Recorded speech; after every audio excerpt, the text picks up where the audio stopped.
Godzilla versus helicopters and superpowers, the big conflict that started in the city.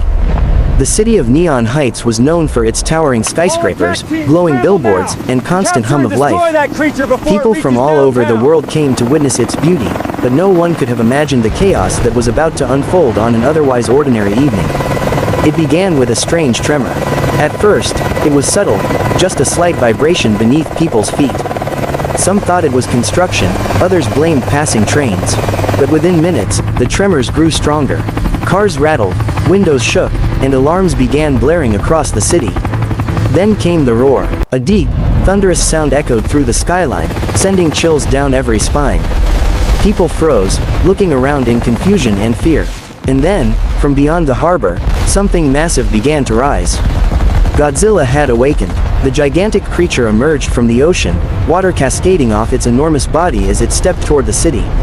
Each footstep was like an earthquake, cracking roads and sending shockwaves through buildings. Its glowing dorsal plates lit up the dusk sky with an eerie blue light. Panic spread instantly. Sirens wailed. Emergency broadcasts filled every screen. People ran through the streets, trying to escape the approaching monster. Helicopters were quickly deployed, their blades slicing through the air as they surrounded Godzilla from all directions. "Stay back," shouted a commander over the radio. "Engage from a safe distance."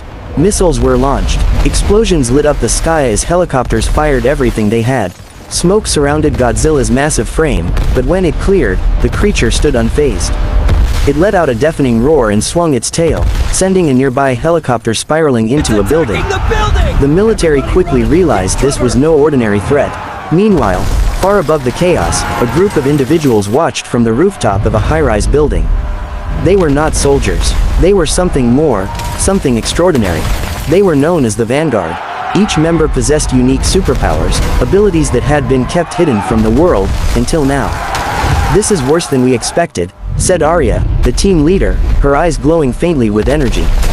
"We can't let it destroy the city," replied Kale, whose hands crackled with electricity. "Millions of lives are at stake." "But that's Godzilla," whispered Lila, the youngest of the group.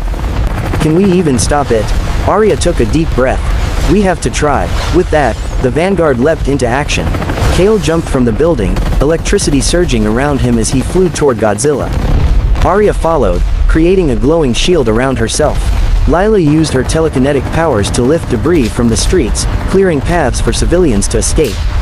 As helicopters continued their attack, the Vanguard joined the battle. Kale struck first. He hurled a massive bolt of lightning directly at Godzilla's chest. The impact lit up the night sky, and for a brief moment, Godzilla staggered. It was the first sign that the creature could be affected. "Did you see that?" Kale shouted. It worked, but the victory was short-lived.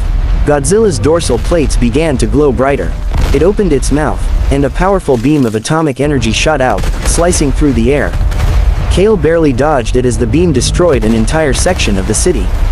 The ground shook violently. Arya flew closer, projecting a massive energy barrier to block incoming debris and protect civilians. Don't let it "Keep it distracted," she yelled. "We need a strategy." Meanwhile, Lila focused her energy, lifting chunks of broken buildings and launching them toward Godzilla. All units. The debris struck its body, but the creature barely reacted. "This isn't enough," Lila cried. Suddenly, a voice came through their communication devices. It was Dr. Marcus Hale, a scientist who had been studying ancient creatures for years. "Listen carefully," he said urgently. "Godzilla isn't just a monster, it's a force of nature. You can't defeat it with brute strength alone." "Then what do we do?" Arya asked. "There's a weakness, drive," Hale continued. "Its energy core, located near the chest. When it charges its atomic breath, that's when it's most vulnerable." Kale grinned. "So we hit it when it's powering up." "Exactly," said Dr. Hale, "but you'll need to coordinate perfectly." Arya quickly formed a plan. "Kale, you draw its attention. Lila, prepare everything you can throw at it. I'll create an opening." The team moved into position. Kale flew directly in front of Godzilla, unleashing a barrage of lightning strikes. The creature roared and focused its attention on him. Just as planned, its dorsal plates began to glow. "It's charging," Kale shouted. "Now," Arya commanded. Arya surged forward, generating a concentrated beam of energy that struck Godzilla's chest. At the same time, Lila launched a massive wave of debris with all her strength. The combined attack hit precisely as Godzilla prepared to unleash its atomic breath. For a moment, everything went silent. Then came the explosion. A massive shockwave erupted, pushing helicopters away and shaking the entire city. Godzilla let out a roar unlike anything before, a mix of pain and fury.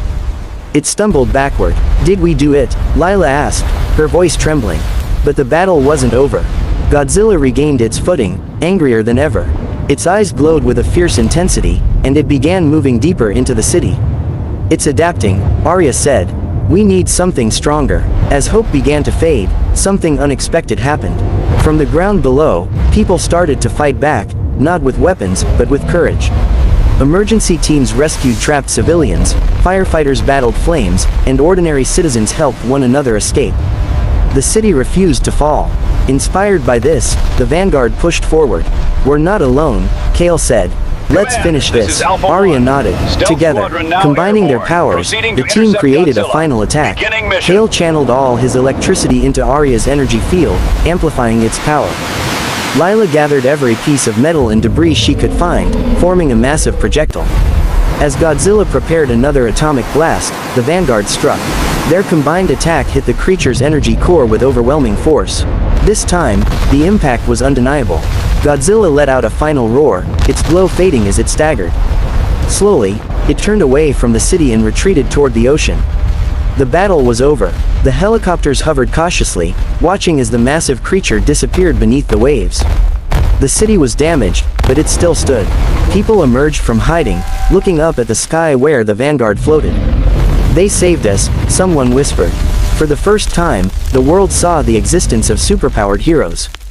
As the sun began to rise, Arya looked at her team.